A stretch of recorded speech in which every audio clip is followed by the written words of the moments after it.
Hi guys, welcome to Little Wicket Railway. I'm Rob, and in this video we're looking at the Bachmann Midland Railway's 3F.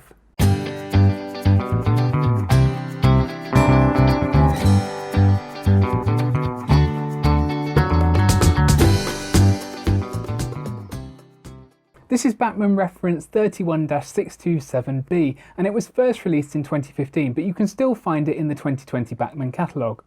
The recommended retail price is £119.95, but I got this new from the Model Railways direct sale for £49.99. That's right, a brand new locomotive for under £50, and it's not often I can say that. My first thought was there has to be something wrong with this. So there's only one way to find out. Let's take a closer look. So before we open it up, let's take a quick look at the box. So it's in that blue and red Bachmann branch line packaging that looks really smart with the window at the front so you can see what you're getting. On the end here we've got the reference number 31-627B and the description Class 3F, running number 3520 LMS black, and here is where it says that it's DCC ready, so it comes ready to run an analog layout, but it's got a decoder socket already fitted, so you can put one of these 21 pin decoders in and it's ready to run.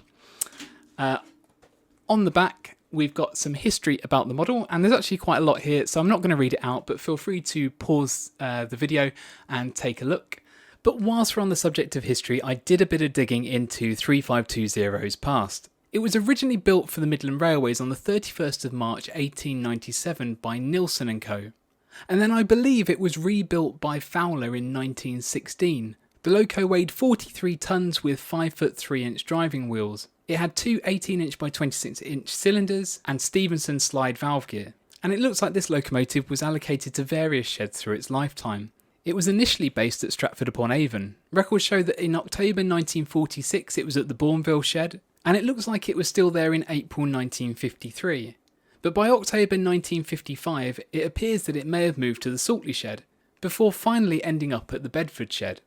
It was withdrawn in December 1959 and disposed of in September 1960. It's always a bit of a bonus if you can find a photo of the prototype, and this brilliant picture shows 3520 leaving Saltley Shed in 1938. But now back to the model.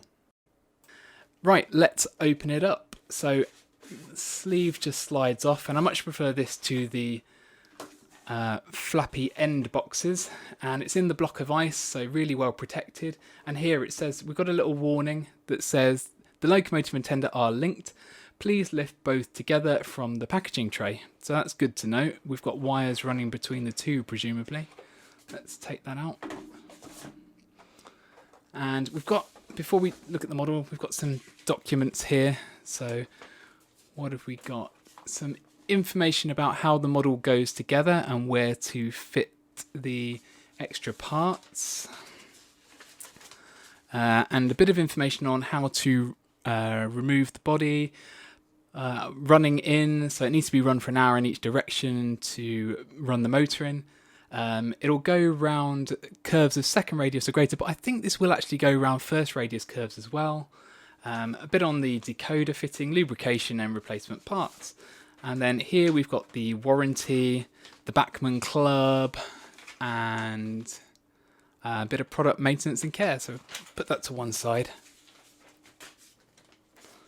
Okay, let's slide the model out. Another protective sleeve. Put that over there. We've got a details pack on top here. So let's see if I can bring this up to the camera. So I don't know what that big tray thing is with the holes in the corners. Hopefully all will become clear at the end, but if you know, do write something in the comments. We've got some vacuum pipes in there and some chain couplings. So that's nice. Let's get the model out. And here we go. Oh, a bit stuck at the end there. Pop this down. And here is our model. So what I'll do is I'll take some photos and we'll have a closer look. So here's our 3F. It comes in the black LMS livery with running number 3520, and we've got quite a bit of detail to talk about here. So starting at the front, we've got the narrow type of coupling with metal sprung buffers, which is a good start. On the smokebox door, we've got the running number 3520 and the loco shed 21D, which I think relates to Stratford upon Avon. Coming down the boiler, we've got lots of moulded detail and another plate printed on there. The whistles and valves are all separate pieces and have a really high level of detail. And now we get to the cab, and this has to be the main feature on this loco. The level of detail is amazing. We've got glazing in the windows, some really fine handrails and the running number printed on the sides, but it's the interior that I really love. All the levers and handles are painted to stand out, and the cab floor and sides have been painted. But this is the feature that blew my mind, and I nearly missed it. A tiny hinged full plate that bridges the gap between the cab and the tender, and it's really hinged. And if you're thinking that this won't bridge the gap, well, this loco has an adjustable drawbar length for the tender, so you can bring the tender up close to the engine. The Johnson tender has a pretty realistic looking coal load and the LMS branding down the sides, and we've got this fine railing running around the top and some lovely spoked wheels. The tender is permanently attached to the engine by wires which connect the two sets of pickups, and that's another key feature of this loco. It has 5 sets of pickups, 2 sets against the axles on the tender and 3 sets against the insides of the wheel flanges on the engine. So hopefully that's going to make this a really reliable model. The model weighs in at just over half a kilo, which should also help maintain good contact with the rails. So let's get this on the rolling road and see how it performs. So here we are on the rolling road, let's turn it up to half power on the controller. And we're running really smoothly there. That's a nice middle ground kind of speed. Let's try turning it up to the max. Okay, so we've got a lot of speed there, but nothing too unrealistic, and it looks like it's got plenty of pulling power. Now let's try turning it right down and see what kind of crawl we can get. So I'm using one of the cheap Hornby controllers, so if it can crawl using this, then it can probably crawl using anything, and it already looks pretty good. Those wheels are still turning, and I am right towards the bottom of the controller there. And I think they are still moving. If we take a closer look, yeah, they are still turning. That's incredible. That is slower than you would ever really want to go on a layout. Right, let's turn that back up. I'm really impressed with how that runs, and I can't wait to get it on the layout. So, overall, what do we think of the Bachmann Midland Railways 3F with Johnson tender?